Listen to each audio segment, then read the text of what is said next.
भाजपचे आमदार योगेश टिळेकर यांचे मामा सतीश वाघ यांच्या हत्या प्रकरणी आता 4 आरोपींना 20 डिसेंबरपर्यंत पोलीस कोठडी सुनावण्यात आलेली आहे। वानवडी लष्करी कोर्टात या आरोपींना हजर करण्यात आलेलं होतं।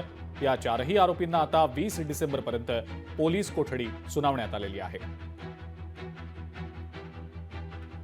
चंद्रशेखर भांगे आपले प्रतिनिधी या संदर्भातली अधिक माहिती आपल्याला देत आहेत। चंद्रशेखर, या आरोपींना आता 20 डिसेंबरपर्यंतची पोलीस कोठडी देण्यात आलेली आहे। पोलीस तपास नेमका कुठपर्यंत आलाय? अजिंक्य, खरं तर हे 4ही आरोपी जे आहेत त्यांच्याकडे वेगवेगळा तपास जो आहे तो आता पोलिसांना करायचा आहे। त्यासाठी त्यांना आज वानवडीच्या लष्कर कोर्टामध्ये हजर करण्यात आलं होतं। तर पोलिसांनी अनेक महत्त्वाचे बाबी न्यायालयाच्या समोर त्या ठिकाणी त्यांच्या समोर आणल्या होत्या।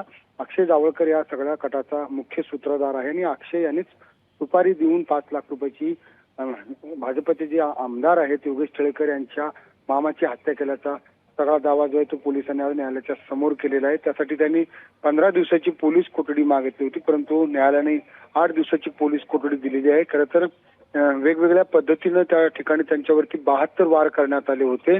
सतीश वाघ यांची ज्या ठिकाणाहून अपहरण करण्यात आलं होतं त्या ठिकाणाहून ते शिंदवणे घाटापर्यंत त्यांचा खून करण्यात आला होता। कारमध्येच त्यांची हत्या करण्यात आली होती। त्या हत्येसाठी लागणारा जे कोयता होता तो कोयता जप्त पोलिसांना करायचा आहे। त्याचबरोबर विविध पुरावे जे आहेत ते सुद्धा पोलिसांना एकत्र करायचे आहेत। यासाठी पोलिसांनी सगळी कोठडी मागितली होती। अजिंक्य, ठीक आहे चंद्रशेखर, धन्यवाद। सविस्तर माहिती आपण दिलीत त्याबद्दल।